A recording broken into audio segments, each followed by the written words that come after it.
And here comes the owner of the airplane and the air taxi says, get out of my airplane, all you people get out. And he took the plane, flew up to Antioch. And he was drunk? He was drunk.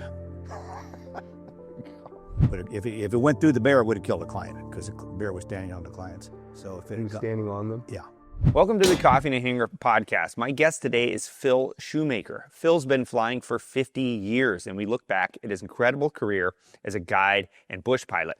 His experiences include having to fill in for a boss who was arrested for murder and defending clients from charging bears. He also shares solid advice for anyone starting out their flying career or looking to venture into the backcountry. Also, on the podcast side, I like to mention that we're about to make some big additions to the Coffee and a Hangar brand. And if you want to stay informed on possible live interviews, new merch, and something else that I can't tell you about yet, but it just might have to do with coffee, visit our website. Go to coffeeinahanger.com and sign up for our mailing list. That's website, coffeeinahanger.com. Enter your email. Okay, enjoy the talk. The tri-motor thing, that was like tours of the Grand Canyon. The Grand Canyon? Yeah. And you were the chief pilot? Yeah. So did you do that before you came to Alaska? Yes. Got it. What are those tri-motors like? Gigantic Super Cubs. Really? They kind of take off at 80, land at 80, fly at 80. I mean, they're... Really? Yeah. They're not. You're not going much more than 80. No, they take off, at 60, but... Are they good STOL airplanes? Yeah, they're tough, rugged airplanes. They're a good bush airplane. I mean, by the time you load them, their gross weight's 12.5. I mean, they're they got 3 985 Pratt Whitneys in them, so they got 1,300 horsepower. But you flew them. Yeah, they had like a classic airline tour company or something, or what? Yeah, we had 2 of them. Grand Canyon Airlines had 2 of them, or Scenic Airlines, and they'd take 12 people, had row of wicket seats, they were wooden with wicker seats, and it was a pretty neat plane. I mean, there's no hydraulics, period. The brake was a bar, you pulled a cable, there was no hydraulics at all. And now they're giving type ratings in a Ford tri-motor because it's 12,500. Now you have to have a type rating over 12, but there you didn't have to. There was, like I said, there's no hydraulics, nothing to learn. It's like really flying anything else. So we didn't meet at them, but they came up with the idea of, let's just sell type ratings. It's cheaper, they make more money than anything else. And yeah, a lot of people want a type rating and afford.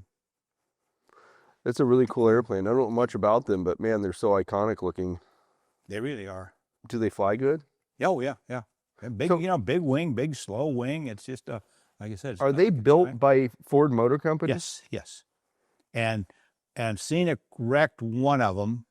They had one, and we flew one. We had both at the Grand Canyon for a while, and then Scenic took one, and they hired a new pilot there, and he came in and lost an engine because he was coming in. He started he was in Las Vegas, so it's a big airport, so they had him on a long final. He's got his nose down.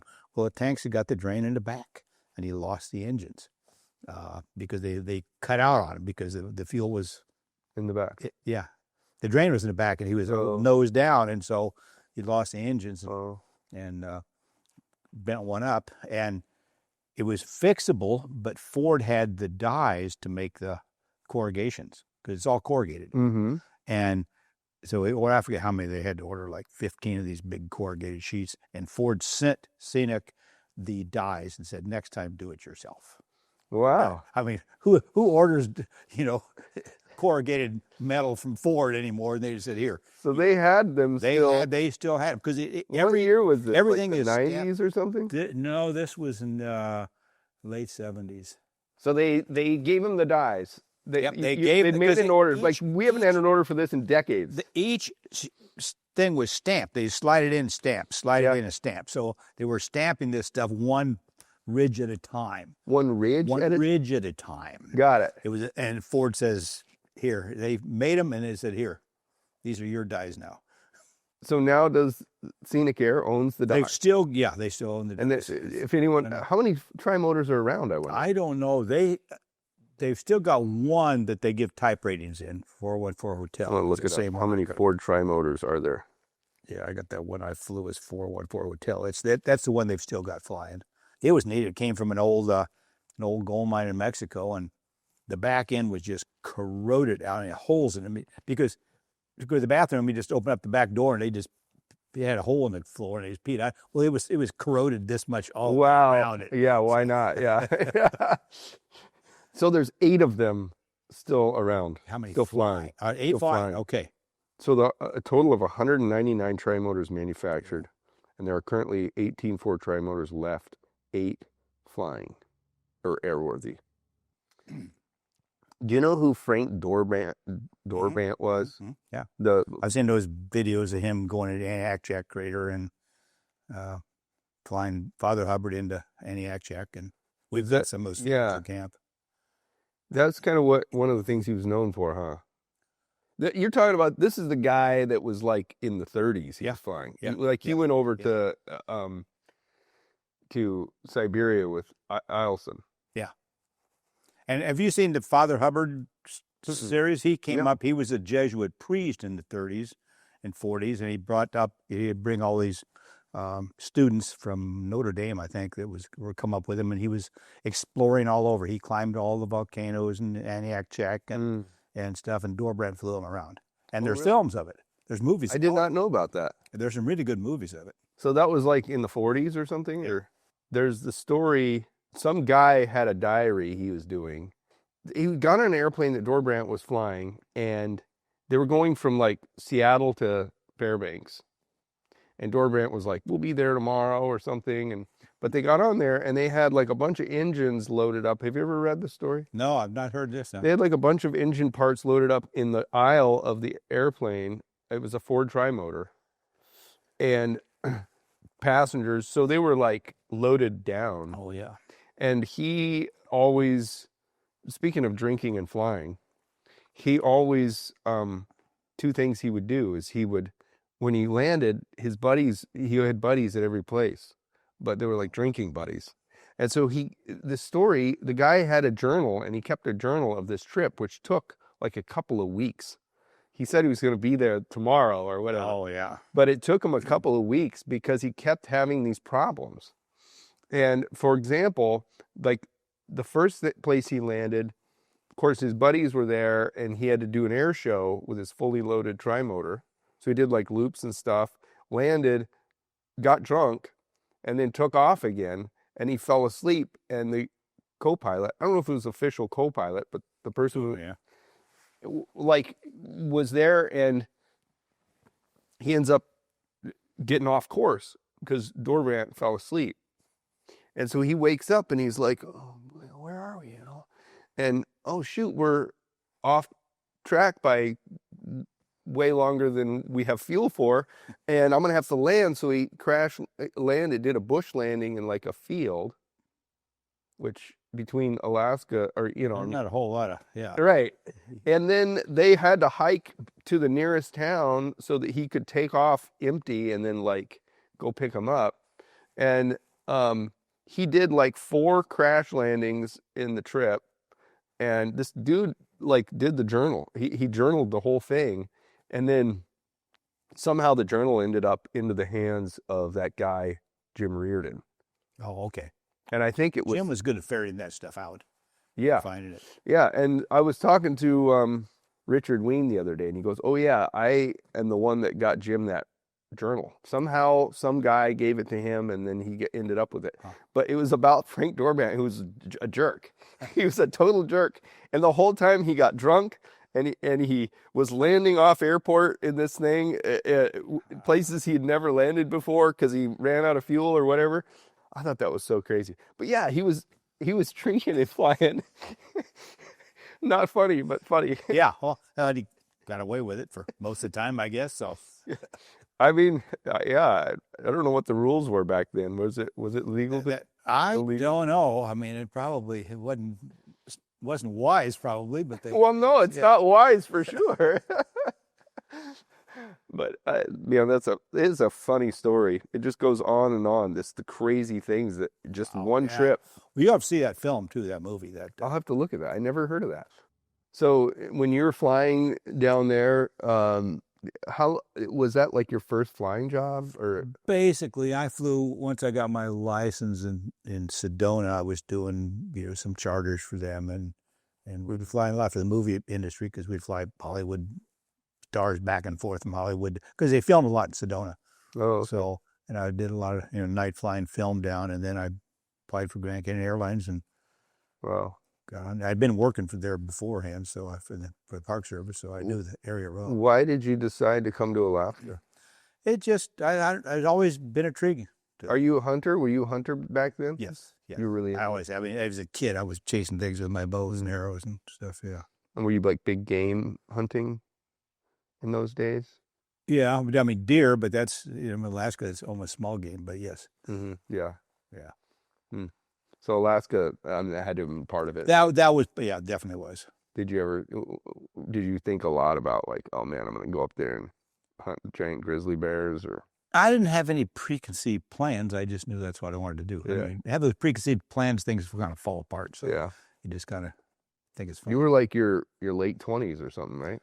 How old were you? Yeah, I must have been 30.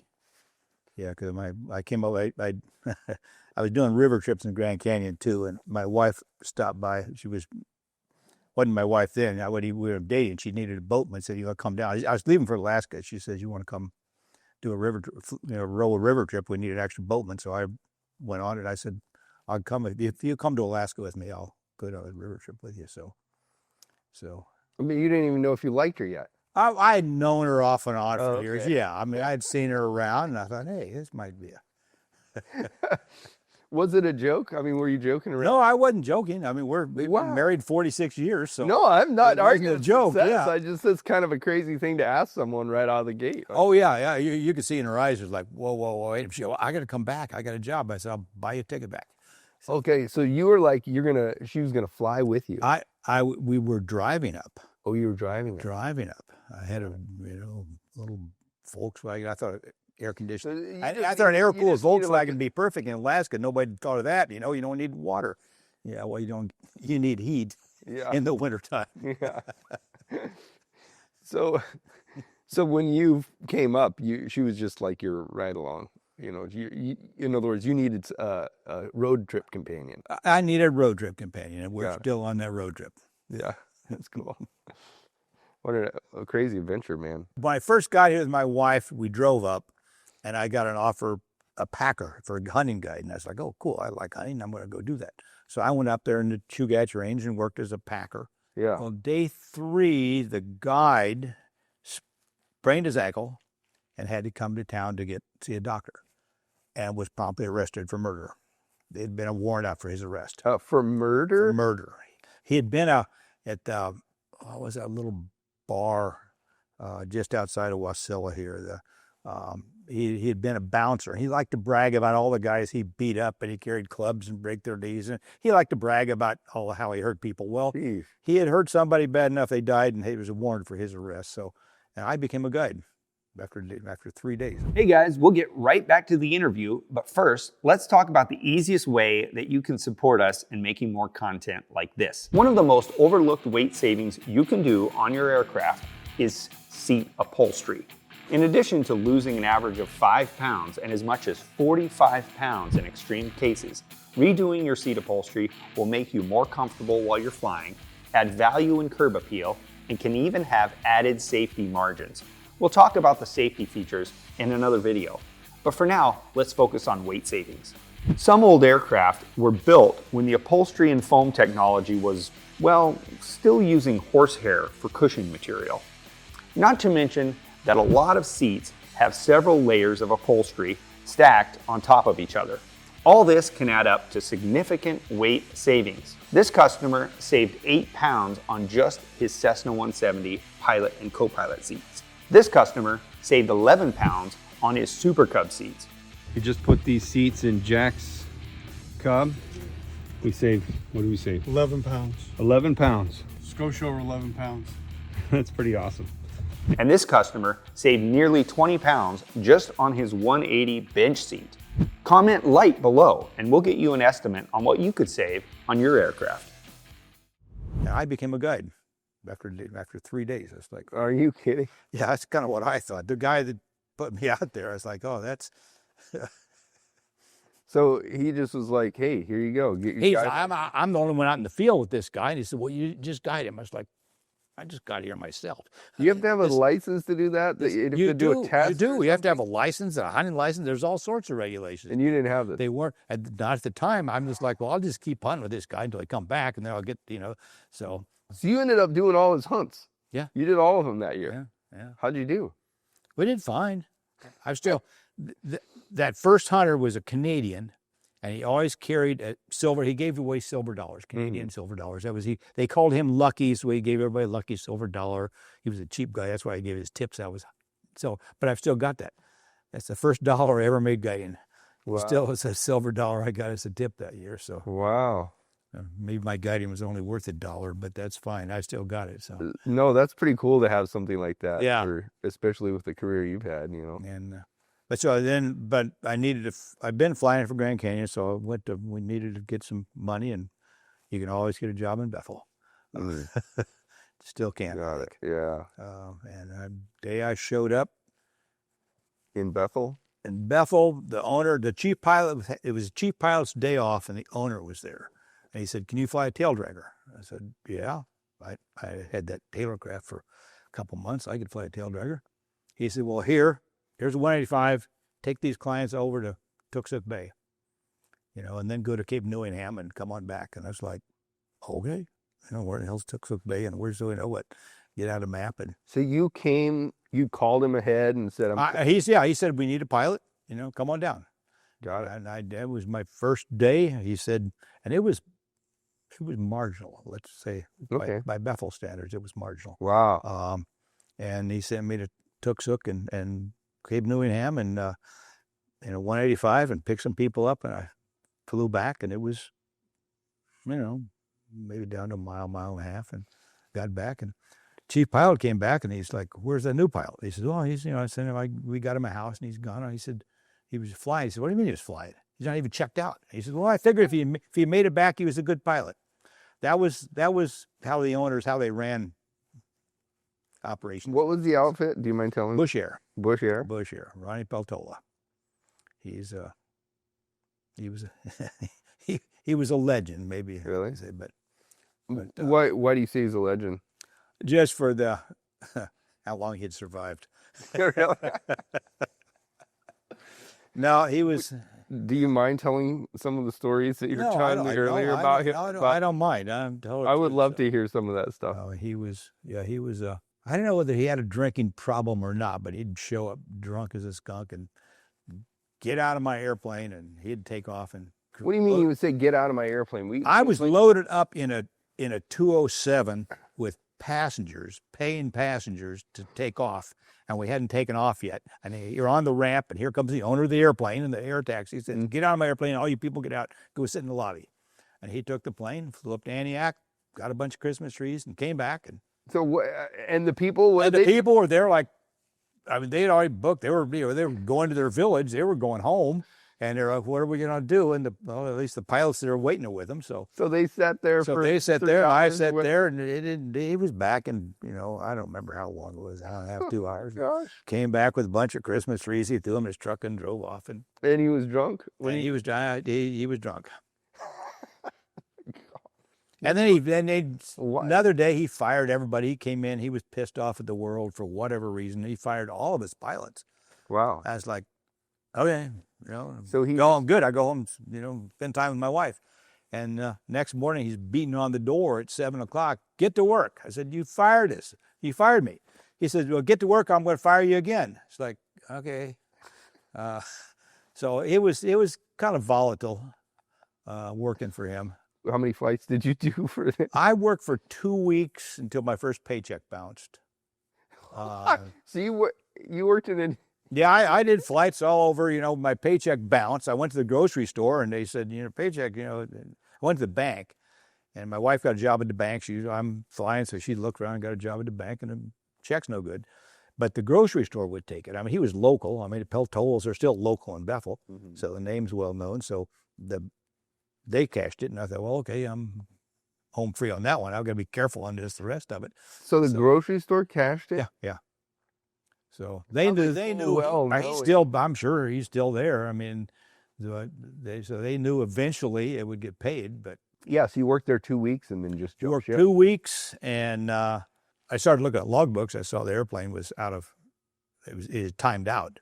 And I said, I've been flying air taxi, and I've been a chief pilot for Grand Canyon, so I knew a little bit about the rules. And I said, you can't fly a timed out engine for air taxi work.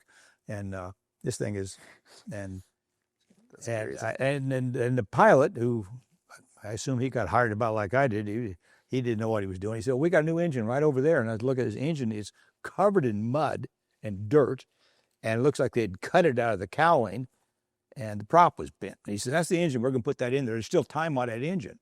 I said, there's still time on it. I said, Yeah.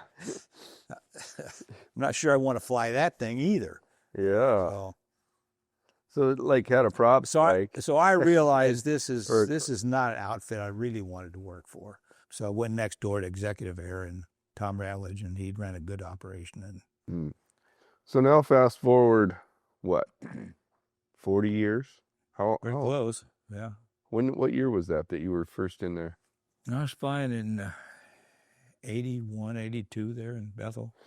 Can you walk me through how someone goes from coming to Alaska, being an unlicensed guide to stand in for a murder, and then working for an outfit like that, to doing what you do now?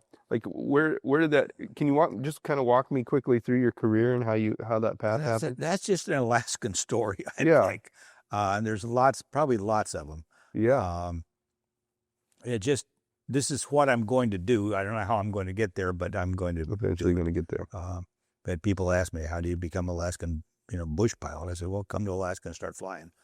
Yeah, it'll happen. Yeah. Yeah. So, but you're You there just don't working quit. for Executive Air, and then I worked for Executive, and then that year we thought, okay, my wife and I were making enough money.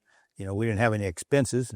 Went back to Fairbanks, bought a piece of land, and started building a cabin, and ran out of money. And said, well, back to Bethel. Went back to Bethel again, and worked there for a while till we got and then we got a job offer at a gold mine. I was flying for the gold mine too, and my wife went and got herself pregnant, and wow, that happened. Yeah, and so that'll change things. that definitely changed things. Then you had to kind of focus. Yeah.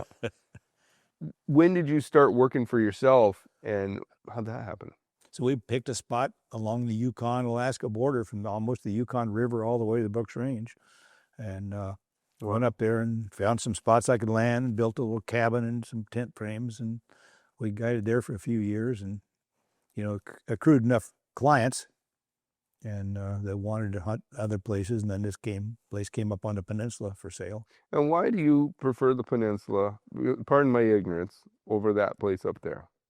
The concentration of game and the demand for it, the big bears. I love hunting in the interior, the Brooks Range and up there, but you don't get the sheer numbers, and people got to have the big bears, the big moose. Yeah, it's like you can charge a lot more for a bear hunt that's potentially going to get a world record or something. Exactly. And did you have a plane that you were using? I got one of the clients says he wants to hunt with me, and I said, well, we got to get a plane. He says, well, here, I'll loan you money for an airplane. Oh. So he bought your first guiding plane. Yeah. For that. Yep. And what did you get? Super Cub. How was it? Was it It was a good plane. It was out of Fairbanks. Did it have any mods? That first one had a Charlie Center cuff on it. And then I had another client who came up, and we were sitting around like this and talking. He said, what would you get if you could get any airplane in the world? And I said, well, probably a Helio Courier, because I'd flown a Helio for Grand Canyon, a Stallion. It wasn't a Courier, but I knew about him. And so called me the next year. He said, I bought you one. Because I started coming up hunting with me. I bought one. You can have this plane. I'll go hunting with you. Well, even a free one I couldn't afford. Really? The maintenance on them's hard. Yeah. But, so you didn't keep it? I didn't keep it. Or you didn't accept it? No, I took it, and I flew it for a couple of years, but it's not a wind airplane. Those big control surface, that tail's way back there and really big. And on the peninsula where we were going then, I think 12 knots is max demonstrated crosswind component on a Helio. That's a slow day on a peninsula. What is the one that what's the model that you flew? The one you had the picture with? The What is- Stallion. The Stallion. The owner of Grand Canyon Airlines kind of came up with maybe the same idea. What he said, I want to buy an airplane. I bought a ranch. I don't want to land on the ranch. What would you get? And I said, get a Helio. He said, it's short. I was telling him about a Helio Courier. And he comes back. He said, I bought a Helio. I want you to come fly it for me. Okay. And I said, it's a Stallion. It's got a PT6 in it. It's huge. What is that like how many passengers does that hold? 6 or 8. I mean, it's just like you So saw. it doesn't hold You much. saw Pilatus has been out here too. It's the same size as Pilatus. Jeez. It's huge. Pretty much everybody had dinged it up or didn't know how to fly it. And so he bought it for probably a third of what the engine was worth. You don't do you have what's your like craziest flying story? Had a mid-air collision with my boat once. A mid-air collision with your boat? Yeah. The boat wasn't flying, but I was. But trying to take off on too short a strip in gusty winds. And it wasn't bad gusty winds, but it was just swirly winds in the interior. And the boat was parked at the end of a little strip, and just as I lifted off, I felt a little bump and came back down, bounced off the water. And I could think, well, I'll bounce off the next one. The third bounce, and upside down, and got out of the water. Water was only about chest deep, fairly warm because it was August in the interior. But I flew it out 2 days later. So Did you? yeah. But it didn't damage the wings? No. Putting it upside down? Didn't damage the wings a bit. I had a hole in the windshield. It had cracked, but part of that because the current, we were trying to drag it around and turn it so I could flip it back upside down, the right side up. That was the hard part. Yeah. I finally had to kind of spin it around the current, so the current helped us. And then we cut a bunch of black spruce and made a tripod and pulled it up, straightened it up, got it. Is this the one you showed me the pictures of? Yeah. So that was a midair with a boat that Yeah. caused that. Yeah. Mid-airs are bad news. But the midair the boat was on the ground Yeah. though. It wasn't flying. Right. Okay. And another flying lesson, everyone's lesson, Yeah. is that the guys were parked there. I had two of my guides were taking a boat upriver, and they were parked on this little gravel bar. And I said, I can get in there. So I landed there. And it was short, but obviously it was. Oh, you were on wheels. I was on wheels. Oh, got it. I was on wheels. So when you say hit the water. Hit the wheels, yeah. I was on wheels. Sorry. And and it was 300 feet strip, maybe 250, 300. I got in there fine. Had a little bit of a wind. Well, when I left, the little wind had shifted around just enough, so I didn't have enough to get off. And right around the corner, 100 yards around the corner, was a gravel bar you could have, put a DC-3 on. So, I mean, it's stupidity, not thinking, not looking, everyth's a flying lesson. Every lesson you get. Yeah, they're in boats. They could have gone. They could have gone around. I could have landed right there and just hollered and say, bring the boat up here. I didn't do that. I mean, it's I tell students once they get their license, I said, well, the lessons just get shorter and more expensive. But they're all lessons. Don't do that. So yeah. How many hours of flying did you have when you made that mistake? I had 5,000 hours in, I bet you. Hours don't make any difference because the only flight that counts is the one you're on. Yeah. The next one. Yeah. Can you talk a little bit about that decision making and stuff? Because I don't know, when you're out there and you're just sort of doing stuff, I feel like it's hard to audit yourself and what frame of mind you're in. It is. That's why the FAA doesn't want flight instructors giving themselves biennial flight reviews, because you need somebody outside to do it. It always used to drive me crazy. I said, I'm a flight instructor. You still got to get another flight instructor to give you a flight review. It's like, but you don't see your own faults. That's the reason. You think, well, I can compensate with them. Well, you can in your head. But if you built up a bad habit, those bad habits can creep up on you. I mean, as much as I hate to have the government cramming flight reviews down our throats, that's not a bad idea. That's why, airlines and stuff are always constantly doing evaluations. I like it that they do that. Yeah.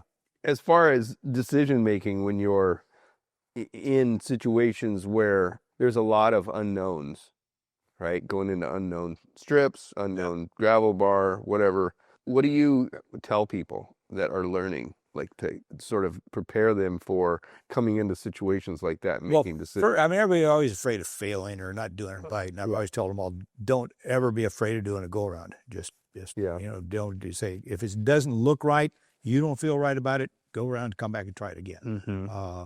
From my perspective, there's a lot of crashes that happen because of go-arounds. And I don't know if that's because go-arounds are dangerous or because not practicing them and not being willing to do them soon enough is dangerous, or do you have any thoughts on that? Yeah, I do, but I'll have to kind of condense them. I mean, just recently that one in Nilchik was another idea of a go-around that went bad. Are you talking about the one? That was a 207 or something that went around and Okay. ended up in Yeah, it was south. It was down by Soldovia. Yeah. Right. Yeah. Right. And yeah, I was thinking about that was a go around, and it's like, this is an experienced pilot. He did a go around, but it looked to me like, I haven't heard the results, but it looked to me like he turned too steep and stalled out and went in. But you still, no matter what you're doing, fly the airplane. I mean, that's what I've taught my daughter's first solo. She had the engine start sputtering and blowing black smoke, and I had taught her, whatever you fly the airplane. And it's kind of a metaphor in life right now anyway. Just fly the airplane, and then we'll deal with the problem when you get on the ground. Yeah, flying the airplane. Yes. Do you think, like, what about with obstacles and things like that? When you're coming in somewhere, like if there's tall trees on a gravel bar, for example, and maybe there's a bend in the river or something, is there a point where like you shouldn't go around? And like, how do you determine that if there is? You've got to be the judge of that. I mean, just because somebody else came in and did it under their conditions doesn't mean yours are, or that you're up to snuff for doing it.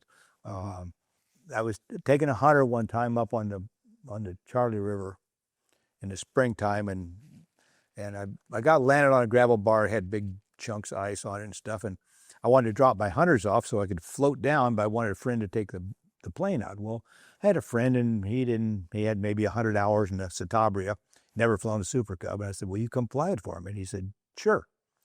He said, I don't know, can I do it? And I said, yeah, you can do it. Put him in my Super Cub. I said, walk down a little bend. There's a cliff right up here, and I walked down a little bend, and I said, you will be airborne when you get to me in that Super Cub. You'll be fast enough, pull flaps. I mean, he'd been flying a Citabria. He didn't know. I said, this is what you can do.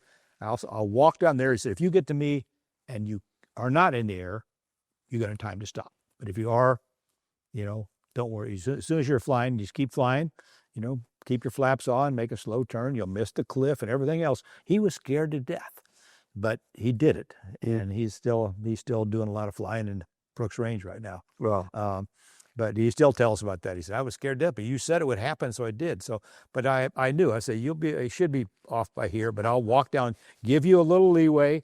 I know you'll be flying, and he was. So, you got to know your aircraft. You got to pretty well have an idea of your own abilities and inabilities, and then pay attention. Yeah, trees coming in right past your wings, or we got a strip. We got a cabin and a strip. You got to come in high over the trees and get right down, and you got to be able to block those out while you're still being aware of them. You're right. Yeah. It's like, hey, if I'm over center line, or if I'm here, I know I'm good. I know that it's scary looking out that window, but I know I'm good. Mm-hmm. So how many people have you instructed over the years? Not a lot. I enjoyed instructing. I just let it go last November. I've been instructor for 40 years.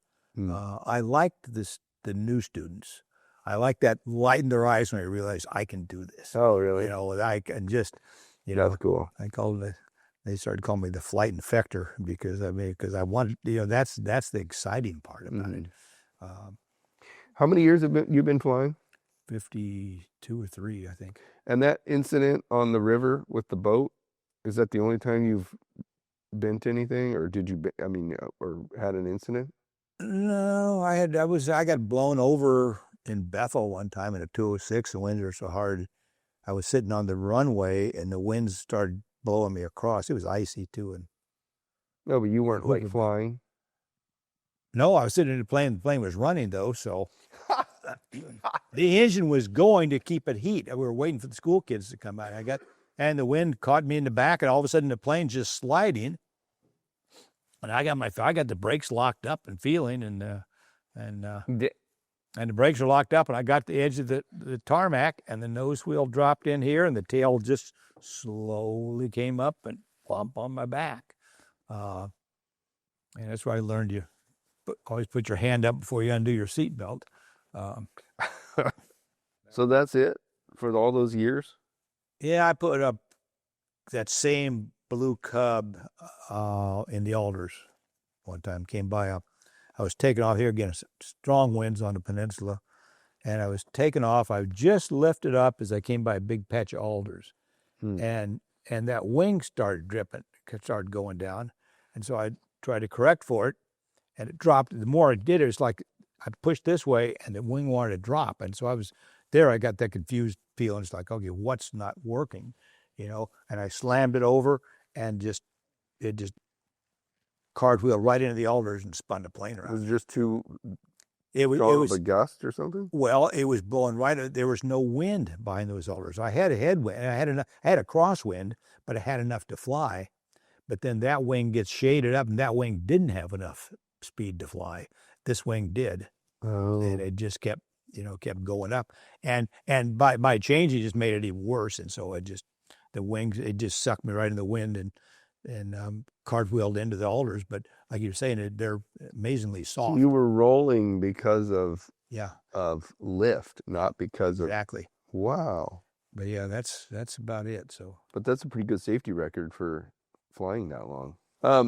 Any advice for people on that, like to have a record like that and do the type of stuff you do? Because I mean, the kind of things you're doing, if you're hunting and fishing with an airplane, you're going to be doing things that are pushing the limits. You are going to be pushing the limits, and that's the hard, those are the hard decisions, because you got people, you got clients that are paying you a lot of money to go do this. I think this helps. A little gray in your beard, they're like, oh, okay, maybe I'll listen to you. Yeah. Younger, they're like, well, we'll just do this. Why do you think I have only people with gray hair on the podcast? Yeah. Yeah, we used to, we did this in Canada, or so and so did this. I said, I don't care what they did. Yeah. I'm not doing it. People say, we got all this experience. It must be great. I said, experience can help you. I mean, I've learned this. I'm not going to do that. I learned that. Not going to do that. Or I got away with this one time, and I'm going to try it again. I got away with it last time. I'm going to try it again. There, the experience will hurt you. Just because I got away with it once is like, you can't keep getting away with something. You were lucky. You might have been really good, but you can't be on the edge all the time. Nobody is. Frank Dorbant was. Frank Dorbant was, yep. Yeah, he's the guy that was like taunting Eielson, that a lot of people blame him for Eielson going into the bad weather where he died. But he was the one going, why aren't we going? What's the deal? Yeah. And so then they're like, well, it's his fault that Eielson went. Of course, it's not. Right. But could he have prevented Eielson from going with a different attitude? Maybe. Maybe. Yeah. Well, there was one of the creeks down there on the peninsula.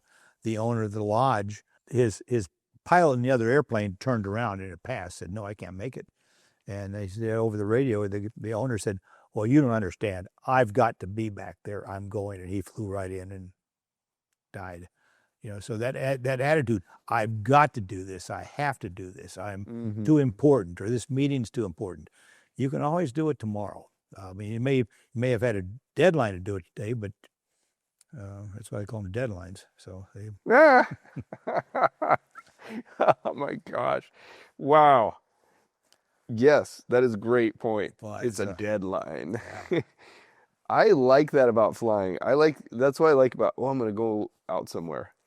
And then it's like, if I don't want to come back, I just say, wow, the weather was terrible. Bad. It was bad. No one's going to argue with that. Yeah. Hey, I didn't want to risk my life coming back. I'm really sorry. I didn't make it back to work, And we all are subject to that. I mean, it's, I want to get there, but it's. You have that this time of year, right? I've been trying to. Yeah, my son's out there doing surveys. He was in King Salmon the last 2 days. Today they put a dump truck in front of his Cub just to keep it from blowing away. It's been howling out there, so Weather's always an issue. So tell me about your kids. So does your daughter run the lodge? She's always been. I mean, for a long time, she was the guide we could count on, hunting guide, fishing guide, everything. She's kind of taken over the fishing, and our son had enough in with the feds and stuff and government so he's got the hunting aspect of it, and she's got the fishing aspect as far as the bookings go. But they work together. Got it. And then you go out there and guide for them. And I just work for them, and I can't be fired. But yeah, they're running it. So. Can you really not be fired, or could they? I don't know. I don't.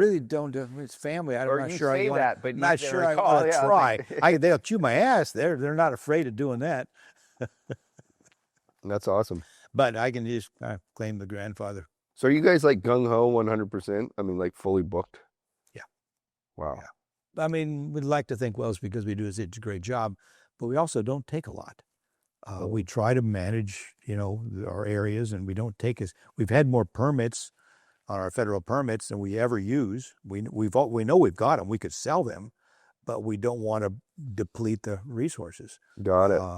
We want everybody to have a good. When I first got there, I said, "This is it's great. I hope it's as good when I leave as when I."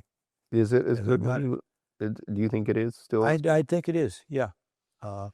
Your caribou population is fluxed, and the moose has dropped for a while after the caribou left, but the moose are coming back. The bear population has been pretty stable. We get a few ups and downs. Weather sometimes late snows will kill some of the old bears, but overall. What is the deal with the caribou? Is that just how it works, or is there some bigger thing with that caribou? They're caribou.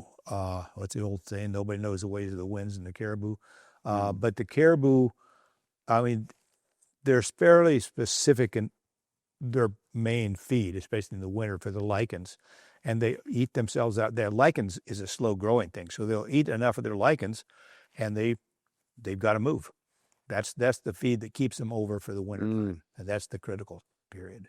What herd is that? We're in the northern peninsula herd. The southern, they call them the SAP, the southern Alaska Peninsula and the northern Alaska Peninsula. But the southern herd, the SAP herd, ate itself out of house and home and moved up and joined the northern peninsula herd. Well, that just so they became one. They became one. A majority of them, some of them died. A few of them stick around, but most of them moved up to the northern. Well, that overpopulated that one. They soon went to Dillingham, and then in Dillingham, they were there for 4 or 5 years, and they got they were trying to kill them as fast as they could, but they couldn't. And they moved over to, the Iliamna. They moved to Iliamna, and then to Dillingham, and now up back to Bethel. And we were in Bethel in the early 80s. The old timers say, we used to have lots of caribou here. Well, they've got them again. But that lichen takes like 3 generations to regenerate. So it's a slow growing resource, and that's their winter resource. So the caribou are, and you see them in the North Slope. What's that northern herd in the Brooks Range got to, 400,000, 500,000? I mean, more than there were people in Alaska. But now they're back down to 150, 200. And the natives are claiming, no, it's the white people are coming and killing them and stuff. I mean, it's easy to blame. The wolves are killing them, the bears are killing them, whatever. But just naturally, they're eating themselves out of house and home. They've either got to move or they starve to death, or they get weak in disease. I mean, everything, something kills them one way or the other. And finding out they just kind of move. One herd, moves. They move around. Yeah. They're nomadic. Yep. That's why the natives up there were always nomadic. Yeah, pretty much. So when I was like kind of looking at you, and researching you, there was a podcast that did really well, actually. But what were you talking about? Bears? Bears. And he wanted to know, I had some clients that a bear attacked us, and I had to kill it with a pistol, and the only thing I had was a 9mm, so that's what I used. And so all the gun people are like, oh my God, you can't do that, but I did it. So yeah. So well, I mean, I think the question there is, can you do it every time? It does. Actually, as it turned out, that's probably the better one. If I had my .44, I probably would have shot a client. Yeah. If it went through the bear, it would have killed a client because the bear was standing on the clients. So if it was standing on them? Yeah. So if I was thinking at the time, I said, I don't want to shoot this bear. I don't know where the client I knew they had been standing right there, and the bear came, and now they were gone. And there's a agitated bear standing there. I mean, it was, I mean, so you couldn't even see them. no, the grass was about this tall, and Got it. they'd just fallen down, and the bear was standing there. So Where do you shoot a bear with a 9mm? wherever you can. But I mean, I've killed a lot of bears, but I'm sitting there going, where are my clients? That's my first thought. Mm-hmm. And then, do I really have to kill this bear? Because he wasn't on me. But it's like my clients are. Last I saw him, they were right there. But now the bear's there, and he was just agitated, flipping his head around. Just he was confused at the time. He probably figured he was charging people. He had run off and circled around, got our wind, and came back. So he knew we were humans and was coming back to, chase us away from his fishing hole or whatever went through his mind. Mm-hmm. And but so I said, well, he has initiated the charge here. So I said, yeah, I got to shoot him. But then I don't want to shoot a client, and I couldn't see him, so I kind of aim right behind his shoulder, think, okay, this should work, and shot him, and he'd roar and bite at it, and turn back around, and I'd shoot it again. He'd roar and bite, and it's like whack-a-mole. Every time he'd turn around, I'd shoot him again, and all right here in the heart and lung area, and about after the third shot, he was getting tired of the game, and I was too, and there's your fourth shot, he turned and ran off, and I shot.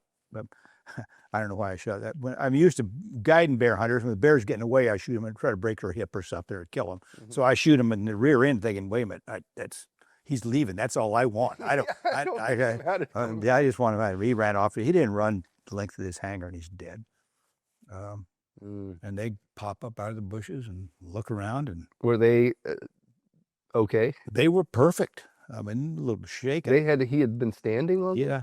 The woman said, it was a husband and wife, and she said, I've always heard you could smell their breath. She says, I didn't remember smelling his breath, but he could have bit me at any time. His face was right at my face. So she was right underneath the head there, and He must not have been super mad. he was confused. I mean, Yeah. bears are like that. He had a bunch of fight. He had a bunch of fresh wounds on him, so he'd probably fought another bear, and probably wasn't going to get run off that fishing hole again. Was probably had a bad attitude, and we showed up, and he was going to run us off, I'm sure. And, Is that why'd you have a 9mm with you?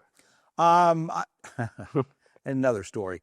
I wrote for years for gun magazines, and they had a Buffalo Boar, Tim Sunless, who makes his ammo, says, I'm making this 9mm.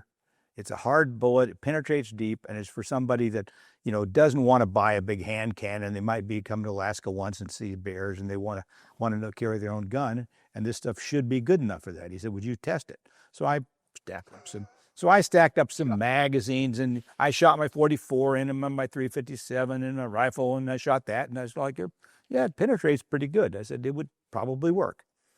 And I had just done that 3 days before this happened, and I had it in the airplane in my 44, and we're going fishing. And You're like, well, we're going fishing. We're just going to this little creek close by camp. I've been there 1,000 times. I'm just going to take the 44. I'm going to take the 9mm. I picked up the 44. I said, it's heavy. This thing doesn't weigh anything, and that's why I had it with me.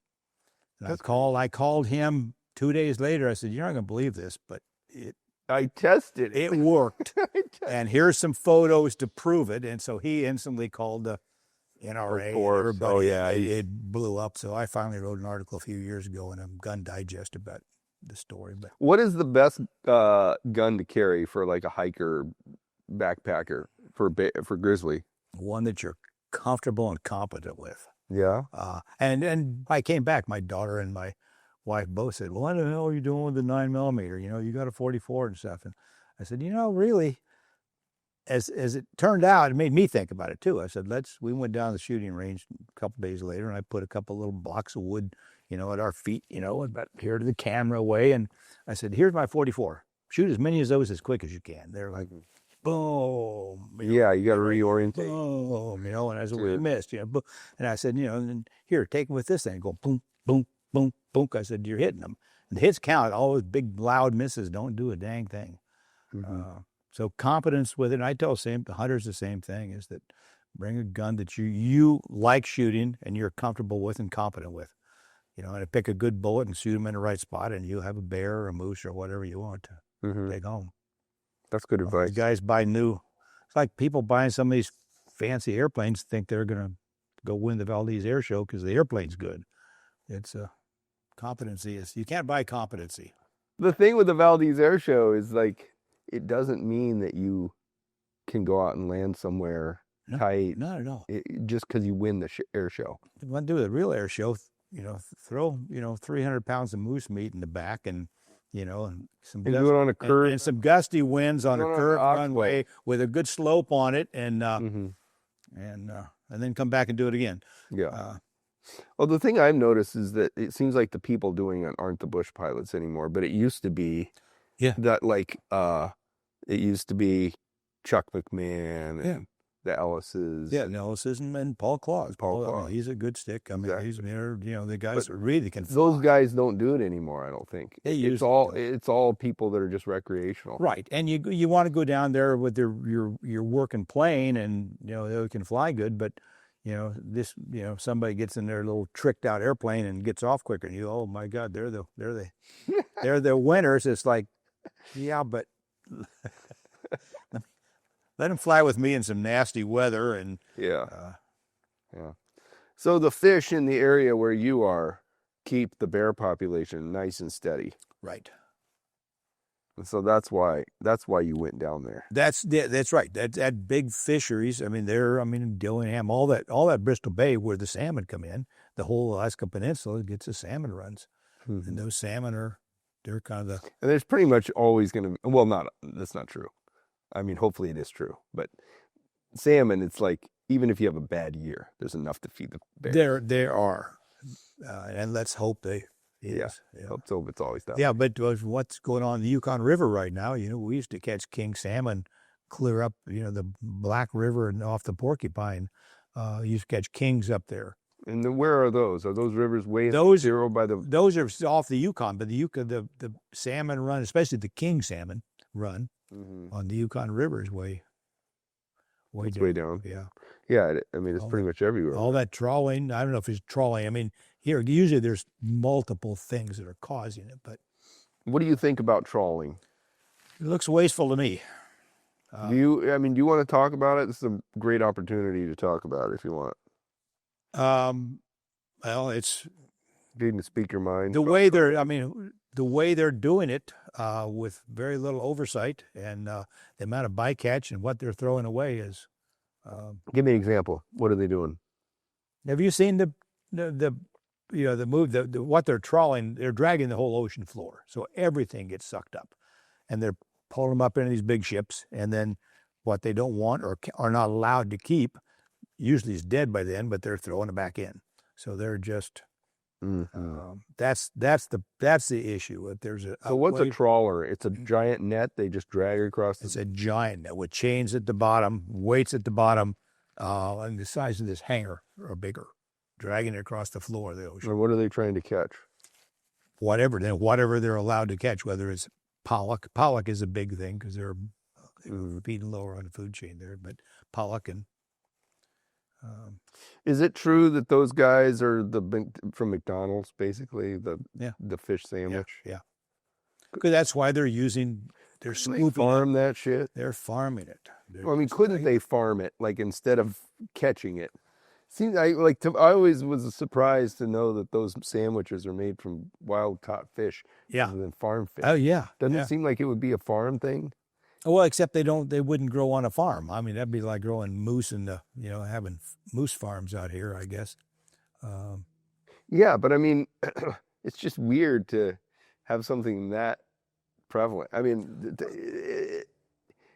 it seems very wasteful to me, obviously. It is. Yeah, I mean, there's like the old time miners and stuff. I mean, they used to hire hunters to go shoot sheep.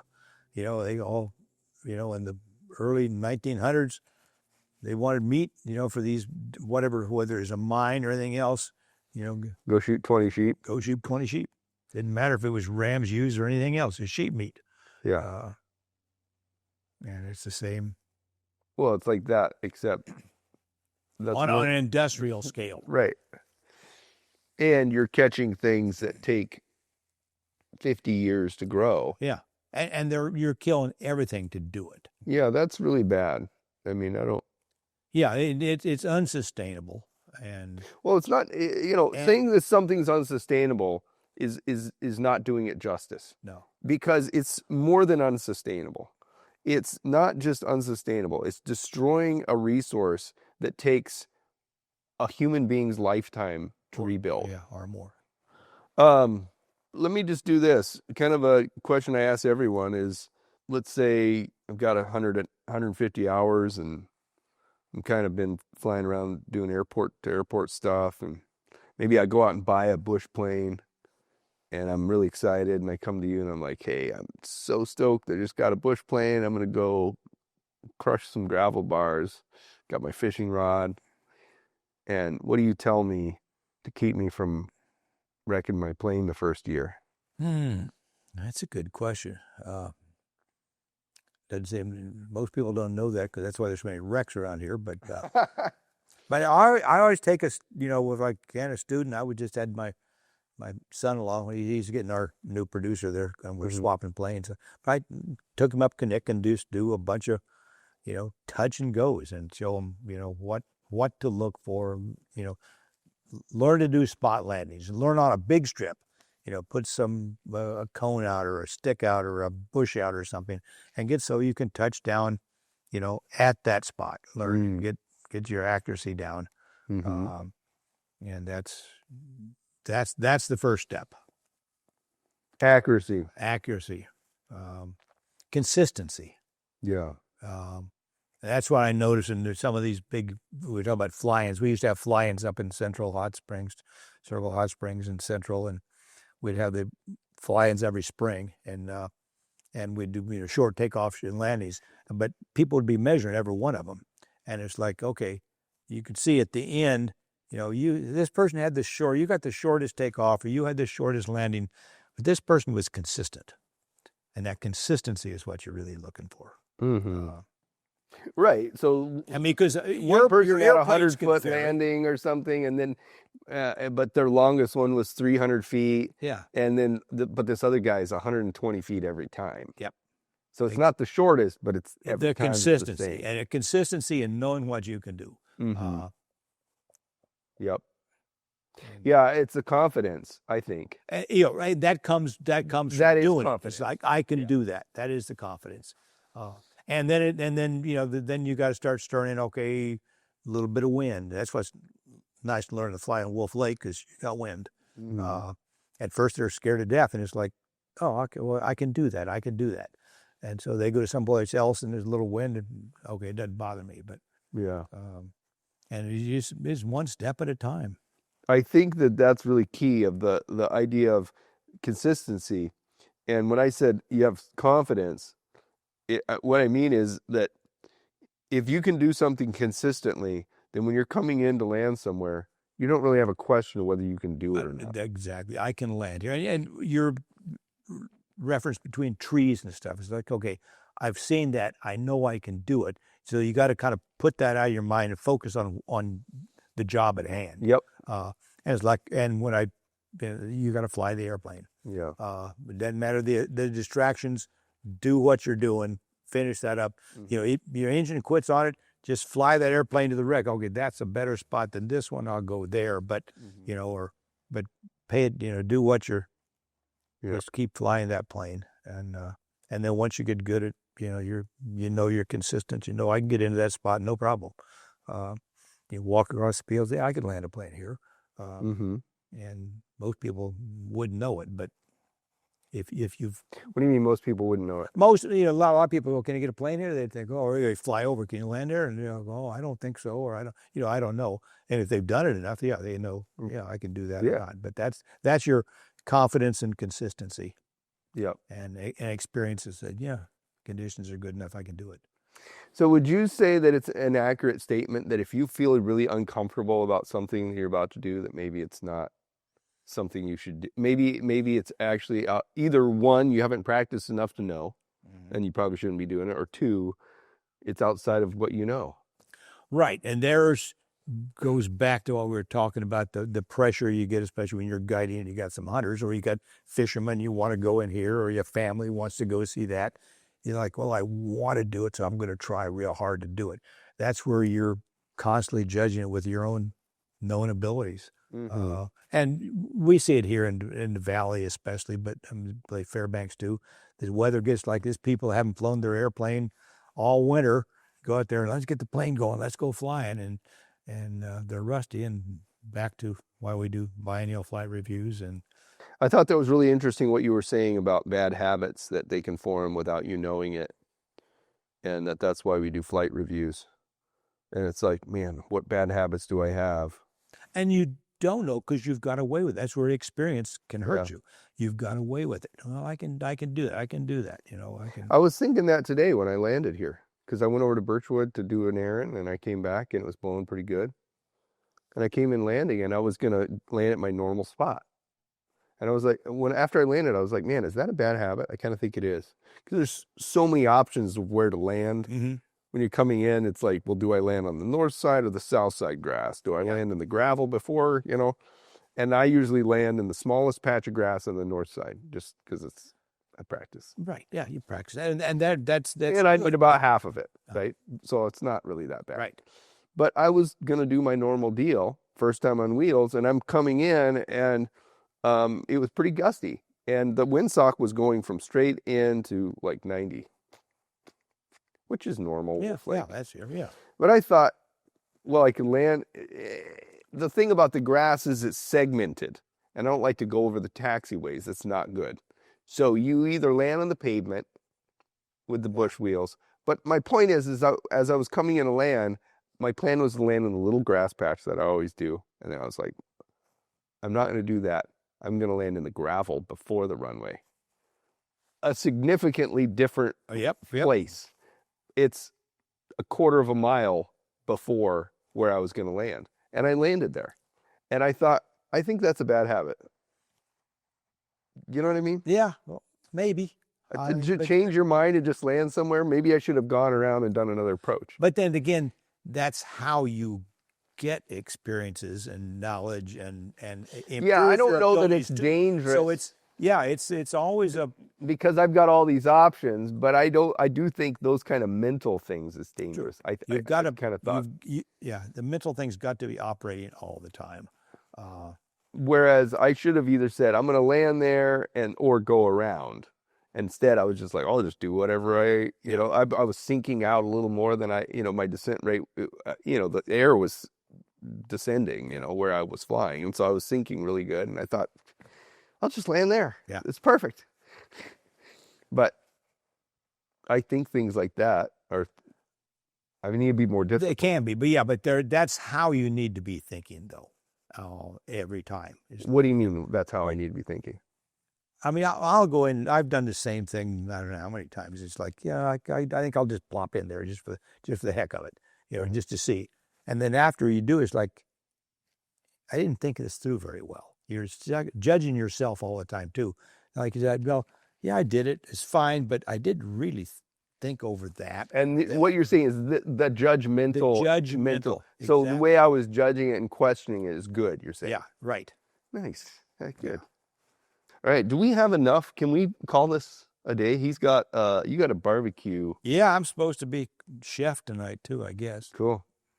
And we didn't even talk about, the thing we didn't talk about is the cool trip you did with your kids. That was one of the best trips. You want to talk about that real quick before we go? Yeah, I'm fine. I mean, as a father, I've been on trips. I have wealthy clients who've taken me all over. They've been to half the countries in the world. I'm to Tajikistan and China and Kyrgyzstan and Africa and stuff on these hunts, and they're great. They're wonderful hunts. I'm a hunter. So are they taking you to be their guide? They're not. You're not a guide. They like me as a guide, but they've got a guide over there, and it's kind of they just take you with them. Just take me with. Sometimes I get to hunt there, and they pay it, and sometimes I get a hunt, and sometimes not. It's great, and it's fun to see because I'm judging guides too, and I'd say, he's lying. There's something going on there. One time we were in Spain, and he'd shot an animal, and they said, "Oh, we can't find it." "No, you missed it. You missed it." And I said, "I watched that thing die." I walk over there, there's a blood trail, but I think there's a reason they're doing this. They don't want that animal to be dead, whatever the rules were. I've seen that in They're in Kyrgyzstan too. Maybe it's not a legal It's animal or something illegal, or they want a bigger, who knows what, how Yeah. these. But it's like, you can tell there's a reason going on there. But where was I going with this for flying here? But the flying kids, is, the but kids. the kids, yeah. I've been on, all those trips were great, but the trip I took with my kids, my wife had a family reunion. They were going to get together and do some old family stuff first, and then we were supposed to join them 3 weeks later. And so left with no adult supervision. I get, my son had just graduated college, and my daughter was we were looking for a college, and she was a student pilot, and he had just got his own PA-11 after a good fishing season. So I said, let's just fly to Florida. We got a Super Cub, and I sat in the back while my daughter flew it, and he took his PA-11. So we left. We flew down through Canada and got some thunderstorms and rain and snow squalls that were crappy. Get scary flights with my kids. And then, so, we learned a lot. Then we finally dropped down to Montana, looked at some colleges, flew down toward the Grand Canyon and cut across to Texas and met them in Louisiana for the family reunion, all the way down to Florida. And it was the best trip. It took 2 weeks. And just that's a 2 nice weeks thing. in planes with your kids flying across country, low and slow in Cubs. Did you guys have some weather issues? Like We did. We ran into a snow squall one night, just as it was getting dark. And it finally got so bad, got down to half mile or so. And so, my son's in one Cub and my daughter's in front with mine. I said, I got it here. And so we were talking on radio. So we got turned around and flew back, at least half mile or less, so we could see each other. And we knew then we got back got low enough into the rain again, got some visibility and landed and spent the night camped out. Wow. You said that you couldn't see each other for a little while? Well, I wasn't sure where it was. He said, I've got you. He kept me in sight. But I said, I'm turning, I'm going back. We're going back this way. And he kept me in sight, and then I could see him again. We stayed within visibility. One of the best compliments I ever got as an instructor was my son went to Africa years later, and he got his first flying job in Africa. He was working as a guide, but he was flying. We went to see him there in Zimbabwe, and he says, I'm still alive because some of the stuff you taught me. Really? Yeah. And that, I was like, wow, that's okay. Scary as a parent. But on the other hand, I'm alive because of something you've taught me, all the things you've taught me how to fly. And he's still flying. He's like, Okay, so today. I know you got to go barbecue, but do you have an example of that? Did he give you a scenario? I did. I'm not sure. What did you have to know? Because you taught him a lot. But yeah, because I was flying with him. Here's what I'm thinking and why. Here's where we're going. Here's what it looks like here. That's what it looks like there. I'm going to go this way because. So think these things. Yeah. And always have an out. Always leave an out. And when you're down to, I have no options but this, those are scary flights. Wow, what a great experience. I love that when the parenting comes together. Oh, it was and that whole trip is just like, where are we going today? Let's go here. Let's go there. And it was all camping out. Let's go somewhere we can, there was a place, just before we finished, there was a spot in South Georgia. It was on the Georgia, Florida border in Tallahassee, somewhere. There's an Air Force base down there. And it was, free buffet or something if you fill up. Okay, well, two Cubs drop in to fill up. Got a buffet and this big golf course there. Went over there and threw our sleeping bags out and spent the night. So the thing I'm talking about, though, is having your kids and doing that. It is. It's like, there's nothing better. Is there? It's just. I'm really looking forward to that stage. I mean, I'm not like trying to get through the stage that I'm at.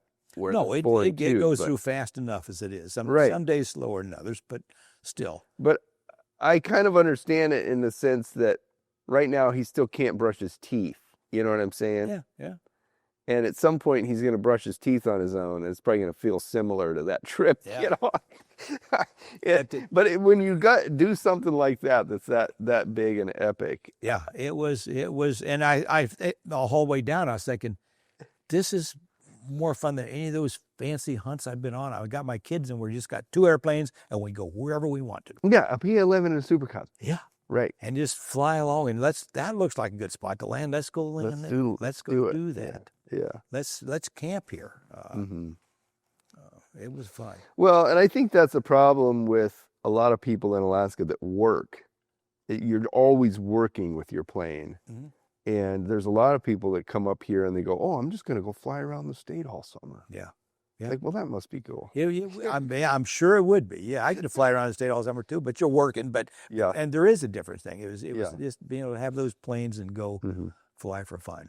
Yep. And over an extended period of time too. Mhm. That's what was neat about it. Yep. But you still don't have anywhere to go. So, well, the weather looks bad. Let's just stop here. Yep. And you're probably going to make some new friends and stuff along the way. Right. Yep. Yeah. Will Johnson was a guest on this podcast, and he mentioned that he said the coolest experiences he's ever had was waiting out weather, whether he had to divert and land somewhere he didn't know, Mhm. and he met people, or he had quality time with his kids. And he said that's the mindset that should always be. It's like more of an adventure than of, oh, I'm not going to make it to my Right. location. Yeah. Have to keep that mind open too. Yeah. Yeah. Spent- Because it might be the best thing's ever happened to you, is that you couldn't make it through the pass or whatever. Right. I love it. Cool, man. Well, go enjoy your barbecue. Thanks for doing it. I'll Thanks do for it. Yeah. getting- Thanks for doing it. It's fun to. Yeah. All right, thanks for watching. You obviously enjoyed this content, so please subscribe to our channel, comment, let us know what you thought. And if you want to support our ability to make more episodes, visit coffeeinahangar.com and subscribe to our email list. Thank you.